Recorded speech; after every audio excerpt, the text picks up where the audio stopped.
Tudo bem, pessoal. Começando então pelo conceito de ativo. Nós precisamos deste conceito para identificar se um ativo é mesmo ativo.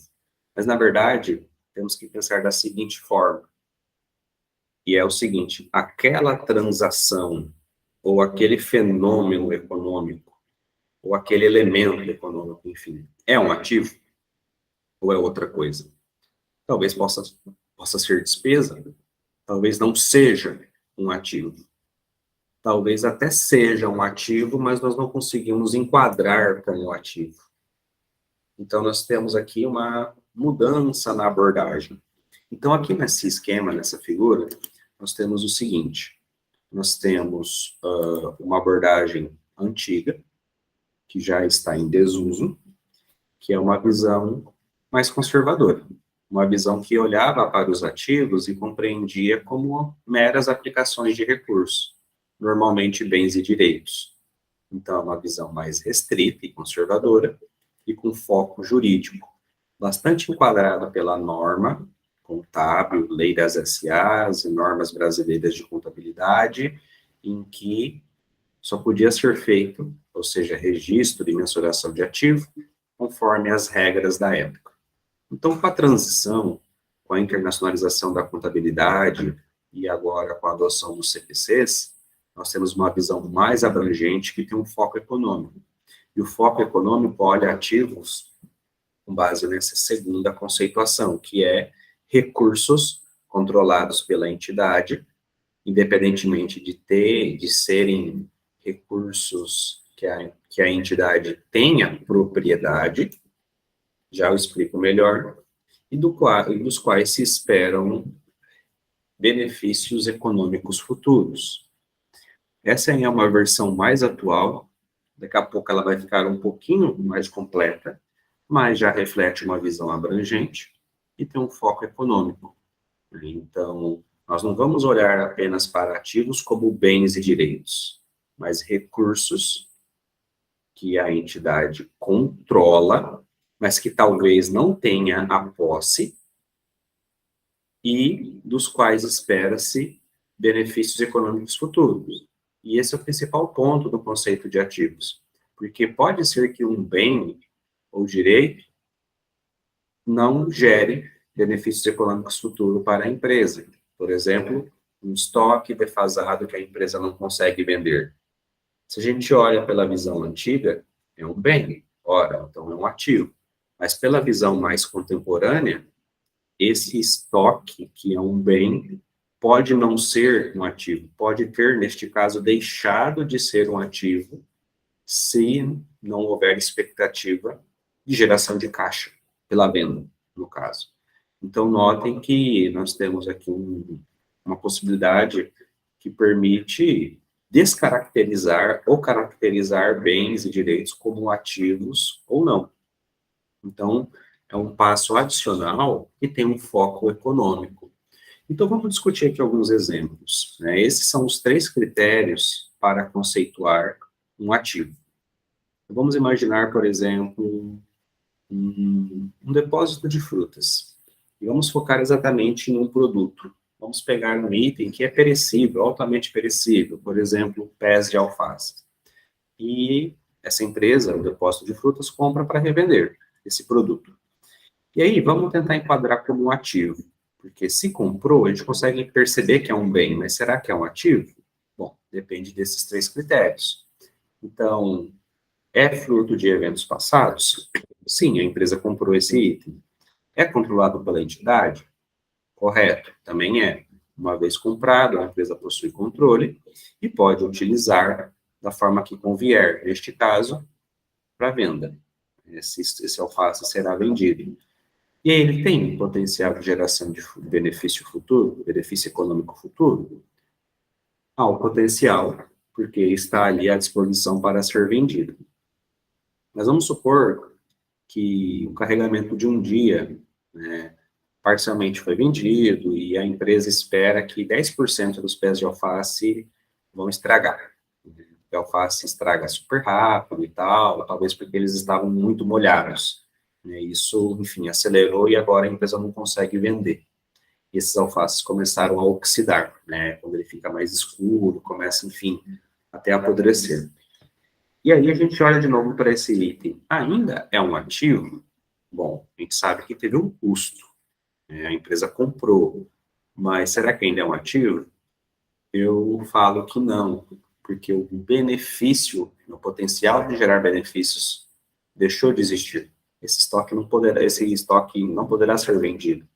Talvez para outra finalidade, talvez não recuperando sequer o custo, talvez para alguém que compre, enfim, para fazer compostagem, adubo orgânico, no caso, não sei. Mas mas supondo que esse item vai ser jogado fora, enfim, ele deixou de ser ativo. Então, notem que para ser ativo é preciso atender a esses 3 critérios todos ao mesmo tempo. Não atendeu um, não é ativo. E o exemplo que eu dou, por exemplo, é o do capital humano. A gente até consegue enquadrar, por exemplo, um funcionário registrado em uma empresa qualquer, foi contratado, registrado em carteira, então é fruto de evento passado.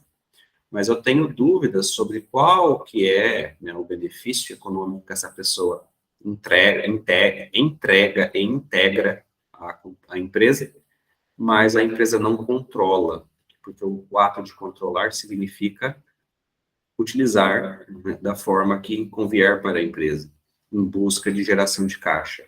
E notem, a empresa não pode simplesmente, não tem controle absoluto. A pessoa pode, por exemplo, pedir demissão, faltar no trabalho, enfim.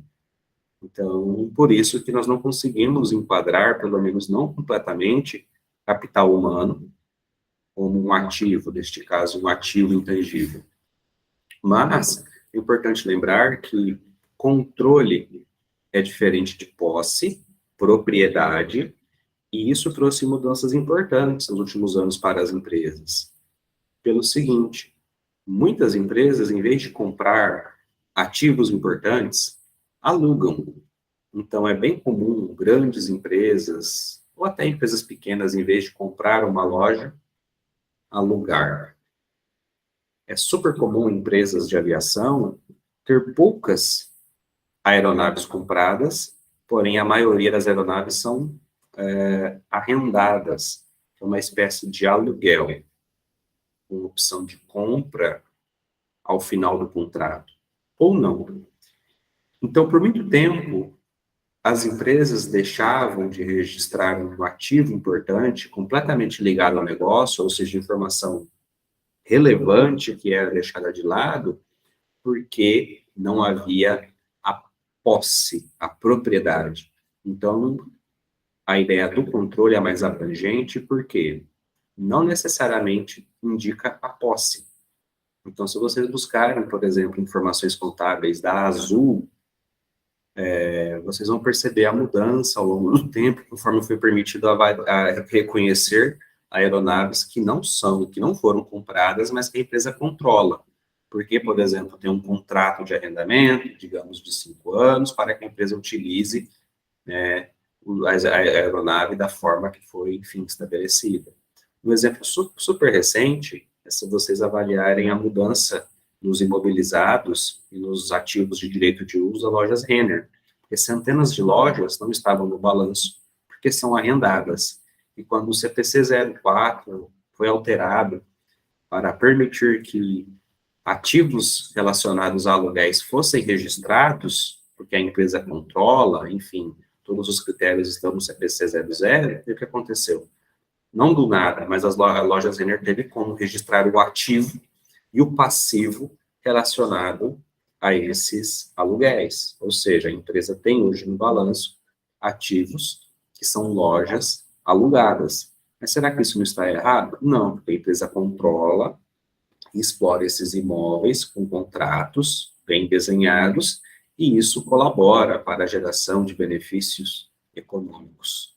Ou seja, hoje temos uma informação mais completa e fidedigna, porque podemos incorporar algo relevante como esses arrendamentos que constituem em ativos.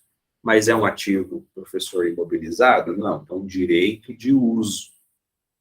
que quando nós alugamos um veículo, mesmo que por um final de semana, pensando na pessoa física, ou moramos numa casa alugada, ou temos um escritório alugado, o objeto do contrato é o direito de uso nos termos daquele contrato. E normalmente, pensando numa empresa, é para se explorar uma atividade econômica buscando geração de caixa. Então, se enquadra como um ativo.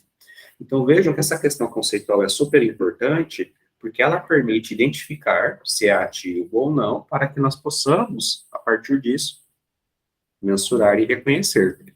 E aí, passando um pouquinho adiante, a visão conservadora do lado esquerdo olha o balanço patrimonial dessa forma, né? Tudo muito certo e enquadrado, estabelecido. Porém, a visão abrangente entende que o ativo, ele é esse círculo todo, e que boa parte não é registrado, porque nós não temos condições de mensurar. Até conseguimos identificar mais ou menos, mas não há condições de mensurar confiavelmente. E a cada CPC que explica cada pedacinho do ativo, isso pode ficar claro conforme vocês explorarem esse material. Mas vejam o seguinte, ao longo do tempo, esse círculo vai sendo, enfim, cada vez mais incorporado para dentro do balanço. Mas, qual que é a ideia?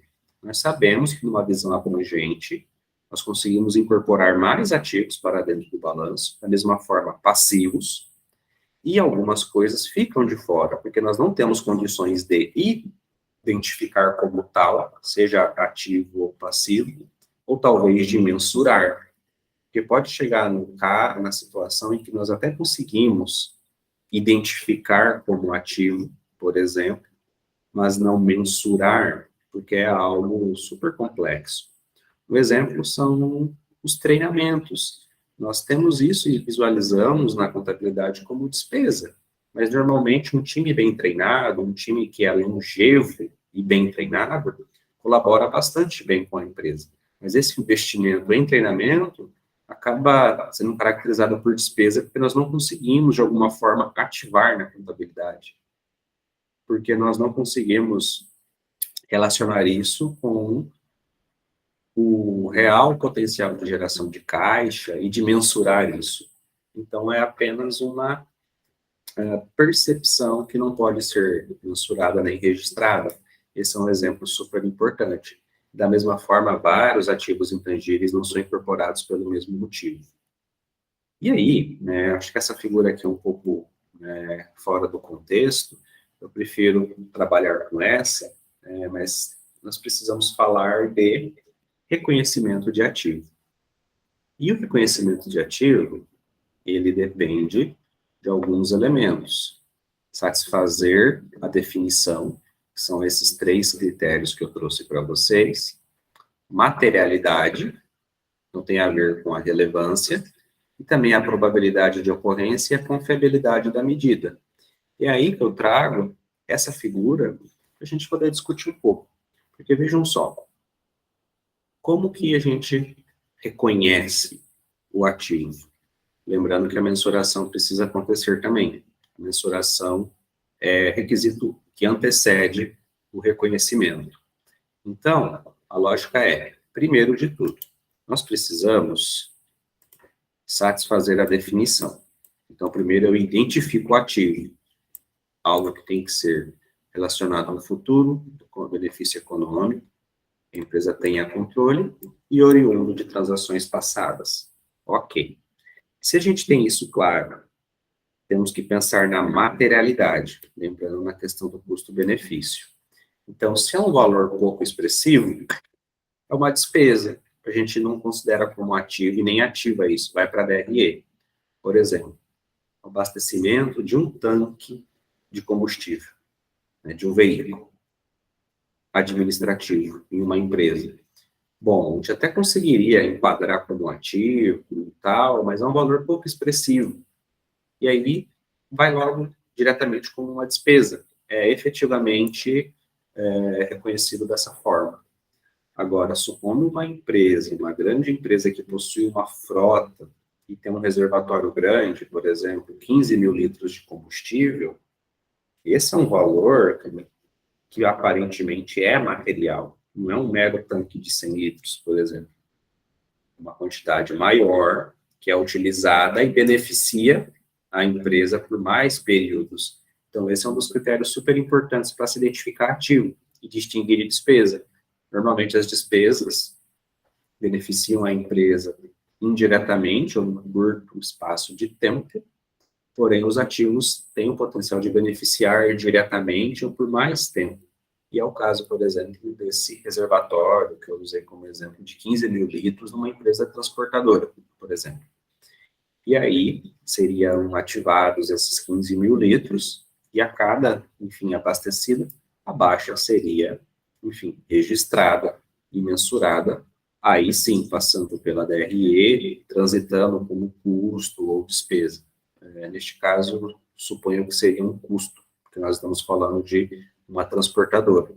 Então, vejam que tudo aquilo que afeta o patrimônio pode ficar, entre aspas, pendurado no balanço, ativo e passivo, e em algum momento vai acabar afetando o patrimônio diretamente, transitando pela DRE, né, afetando especificamente o patrimônio líquido. E nesse caso aqui, né, a materialidade é super importante para, né, se identificada, reconhecer os ativos. E uma das coisas que é muito importante para que a gente, enfim, saiba é material. Consigo caracterizar, mas é a probabilidade da ocorrência. Se nós tivermos certos, é um ativo. Se não, pode ser uma contingência. Por exemplo, a empresa consegue, enfim, na verdade, entra com uma ação judicial e que estima que a empresa tem direito de recuperar, vamos colocar aqui, 50 milhões de imposto. A empresa entrou, né, e conseguiu, enfim, comprovar aquela situação do PIS/COFINS se misturando com a base de cálculo do ICMS, e vai conseguir uma boa restituição de PIS e COFINS, porque o PIS e COFINS incidiu, né, era calculado pelo valor do faturamento, sem excluir o ICMS, que é uma dedução desse faturamento. Aí a empresa vai conseguir um ressarcimento de 50 milhões da Receita Federal. E, aparentemente, a empresa tem esse direito, vai conseguir, mas talvez demore um pouquinho, a gente não sabe quando vai receber. Então, como ainda não tenho certeza de que esses 50 milhões vão entrar para a empresa, por mais que eu tenha clareza sobre a definição e sobre a materialidade, enquanto não tiver clareza, eu posso informar em notas explicativas como um ativo contingente, algo que pode se converter em ativo. Aí, supondo que leve 2 anos até que essa ação realmente transcorra e seja, enfim, efetivamente ganha pela empresa, para que isso se torne um direito a ser recebido, digamos, em 12 parcelas, aí sim é possível reconhecer esse ativo, né, como um direito a receber de créditos tributários e acolhidos indevidamente. Então, seria, enfim, identificado um ativo em algum lugar, a depender do prazo, como créditos restituídos, algo, né, dessa natureza. Né? A conta, cada um, né, vai escolher conforme a criatividade, mas a natureza do ativo é essa. E aí vejam que depende também se vai acontecer ou não, porque talvez a gente consiga até vislumbrar que pode ser um ativo, mas não temos certeza da ocorrência. E aí fica o último critério. Quando tudo isso foi marcado em check, ou seja, eu sei que identifico a transação, é um ativo, é material e a probabilidade de ocorrência é alta, aí vem a última e fundamental questão. A mensuração é confiável? Ou seja, para atribuir valor, conseguimos de alguma forma confiável atribuir o valor? Ou seja, quanto vale esse ativo? E aí que entra a questão da mensuração. Porque a mensuração possui várias características, existem várias bases de mensuração que podem ser adotadas. E, no geral, existem mensurações a valor de entrada e a valores de saída. Ao valor de entrada, nós podemos tomar como exemplo o custo histórico, que é o valor de custo, ou seja, uma medida que reflete o sacrifício que a empresa fez para obter algum item. Por exemplo, o custo histórico do estoque que a empresa registra. Todos os custos necessários para deixar uma mercadoria disponível para a venda, por exemplo.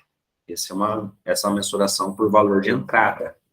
Agora, alguns itens do ativo são avaliados por valores de saída, né?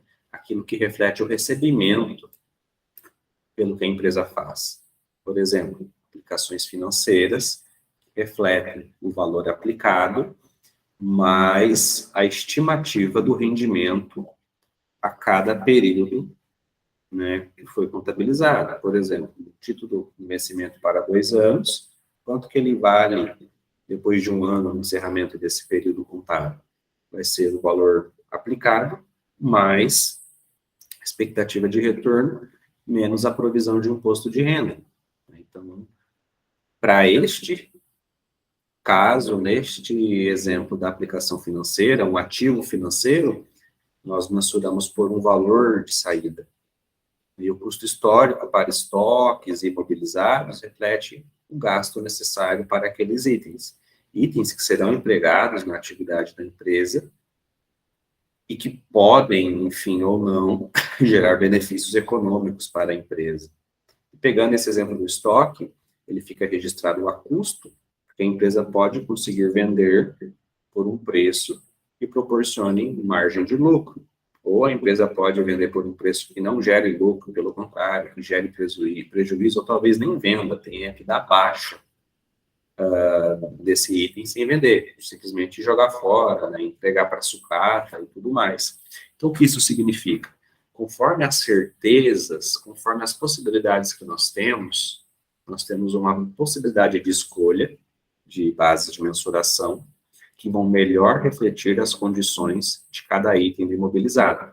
Então, se nós formos no site do CPC e olhar a lista de pronunciamentos, vai ter um CPC para cada grande grupo, para cada conta contábil, com condições específicas para identificação, reconhecimento, mensuração e divulgação. Por quê? Porque cada item vai ter um tratamento específico conforme a sua natureza específica. E isso significa que nós precisamos observar todos esses itens em uma situação que os CPCs precisam ser aplicados para melhor refletir a situação econômica de cada ativo. Ou seja, quando nós olhamos para a mensuração confiável, nós estamos diante da seguinte situação. Dentre as diversas opções, temos que escolher aquela que melhor se aplica para, por exemplo, se avaliar a aplicação financeira, que vai ser um pouquinho similar daquela para a mensuração de clientes, porque nós temos ali uma composição específica, né, que pode envolver juros, valores a receber e tudo mais. Agora, quando eu olho para estoque, eu reconheço e mensuro diferente de aplicação financeira. E isso vai ser diferente para ativo imobilizado, que vai ser também diferente para o ativo intangível. Por quê? Porque daí nós podemos recorrer aos CPCs, porque ali nós temos os caminhos que indicam as condutas mais confiáveis para cada elemento. E, de certa forma, isso também se aplica aos passivos. Então, quando nós pegamos aqui a possibilidade de mensuração de ativos, nós temos bases de mensuração que são mais simples, por exemplo, custo histórico, e aquelas que são mais complexas e mais sofisticadas, por exemplo, um valor justo, alguma medida que utilize valor presente, que vão exigir técnicas mais sofisticadas de mensuração, a depender da situação ou do grau de incerteza, se é uma incerteza maior ou menor.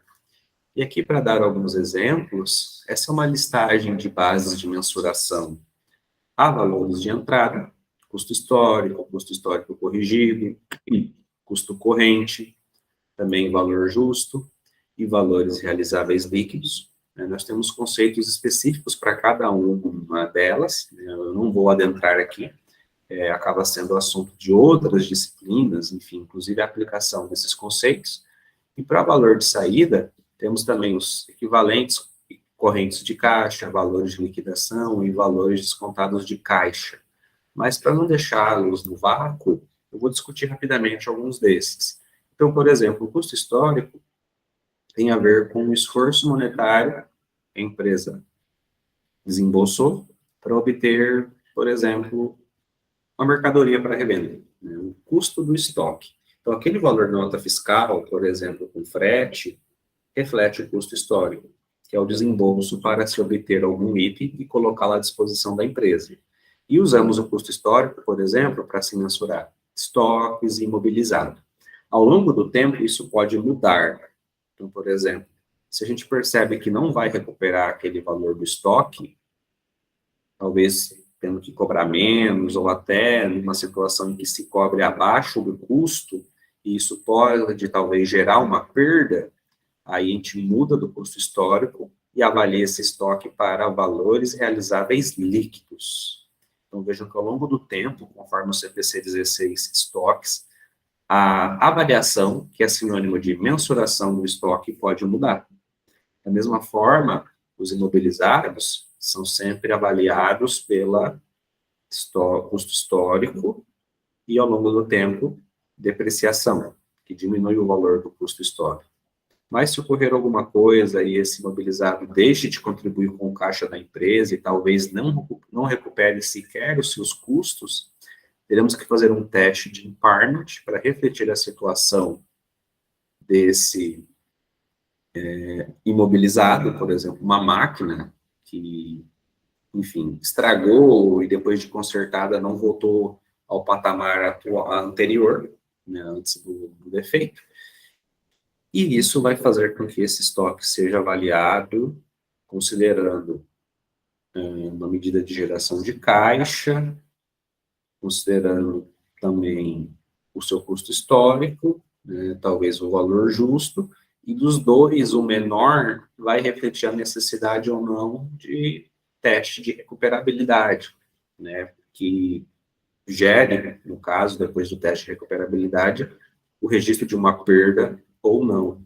Então, notem que essas bases de mensuração, enfim, como que a gente sabe como que usa? Bom, vamos ter que olhar CPC por CPC para identificar. E, claro, no próprio CPC 00, no capítulo de mensuração, nós temos uma tabela que meio que agrupa para cada classe patrimonial quais são as bases praticáveis. Então, por exemplo, vai ter uma tabela para ativo, outra para passivo e outra para receita e despesas, até para patrimônio líquido, ou seja, mais ou menos alocando para essa classe de patrimônio tais e tais bases, para essa outra, tais e tais bases.